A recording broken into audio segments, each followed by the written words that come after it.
નમસ્કાર મિત્રો, શેરબજાર ગુજરાતી યુટ્યુબ ચેનલમાં તમારા બધાનું સ્વાગત છે. મિત્રો, આજે આપણે ટાટા ગ્રુપની એક એવી કંપની વિશે વાત કરવાના છે જેને વર્ષ 2023માં રોકાણકારોના રૂપિયા ડબલ કરી દીધા હતા. અને બ્રોકરેજ હાઉસનું માનવું છે કે 2024માં પણ આવું જ રિટર્ન આપવા માટે સક્ષમ છે. તો આ કઈ કંપની છે એના વિશે આપણે ડિટેલમાં માહિતી જોઈએ અને ખરીદી કરવી કે નહીં એ પણ આપણે વાત કરીશું.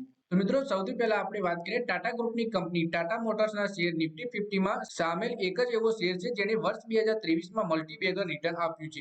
નવા વર્ષમાં પણ આ શેર તેજીમાં છે, એટલે કે 4 જાન્યુઆરીના રોજ ટાટા મોટર્સના શેરમાં 0.41% તેજી હતી, સાથે 799 રૂપિયાના સ્તર પર કારોબાર કરી રહ્યા છે. બ્રોકરેજ ફર્મ પણ ટાટા મોટર્સના શેર પર બુલિશ છે. હવે વિદેશી બ્રોકરેજ ફર્મ પણ આ શેરની રેટિંગ વધારીને ઓવરવેટ કરી દીધી છે. સાથે જ બ્રોકરેજે ટાટા મોટરના શેરમાં ટાર્ગેટ પ્રાઇસમાં પણ ભારે ભરખમ વધારો કર્યો છે. જેપી મોર્ગનનું કહેવું છે કે આ શેરમાં વર્તમાન સ્તરેથી 18% જેટલી તેજી આવી શકે છે.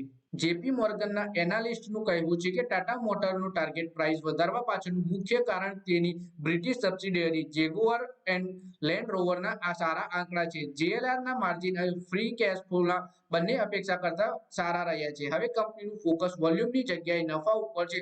મજબૂત પ્રતિસ્પર્ધા છતાંય પેસેન્જર વ્હીકલ સેગમેન્ટમાં કંપનીનો માર્કેટ હિસ્સેદારી સારી છે.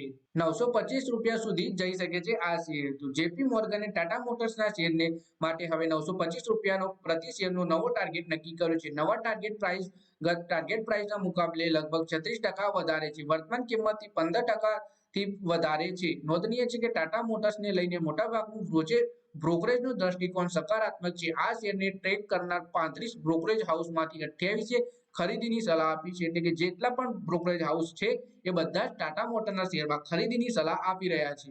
2 દિવસ તૂટ્યા બાદ ટાટા મોટરના શેરમાં ફરીથી તેજી જોવા મળી આપણને. તો નવા વર્ષે ટાટા મોટરના શેરોમાં સતત 2 દિવસ ઘટાડો નોંધવામાં આવ્યો હતો, પરંતુ આજે 2 દિવસથી ફરીથી સારી તેજી પકડી છે. આજે એટલે કે 4 જાન્યુઆરીના રોજ ટાટા મોટરના શેર 0.43% તેજી સાથે 709 રૂપિયાના સ્તર ઉપર કારોબાર કરી રહ્યા છે. ડિસેમ્બરમાં વેચાણમાં પણ વધારો થયો છે. તો ટાટા મોટર્સનું વેચાણ ડિસેમ્બરમાં વાર્ષિક આધાર પર 5% વધ્યું છે.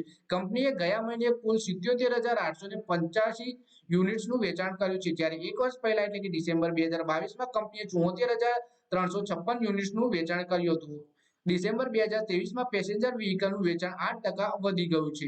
એટલે મિત્રો, આ વિડીયોમાં આપણે વાત કરી ટાટા મોટર્સના શેર વિશે, જેમાંથી 35 બ્રોકરેજ હાઉસ છે એમાંથી 28 બ્રોકરેજ હાઉસ આ શેરમાં ખરીદીની સલાહ આપી રહ્યા છે. અને વર્ષ 2023માં જે નાણાં ડબલ કર્યા એ વર્ષ 2024માં પણ આ શેર આટલું જ રિટર્ન આપવા સક્ષમ છે એવું બ્રોકરેજ હાઉસનું માનવું છે. તો મિત્રો, આ વિડીયોમાં બસ આટલું જ. હવે મળીએ આવનારા વિડીયોમાં. ત્યાં સુધી તમે વિડીયોમાં લાઈક કરો, કોમેન્ટ કરો અને વિડીયો પોતાના મિત્રો સાથે શેર કરો. આવી જ શેરબજારની આવી જ માહિતી ગુજરાતીમાં જોવા માટે તમે ચેનલને સબસ્ક્રાઇબ કરીને ઘંટડી પર દબાવી દેજો.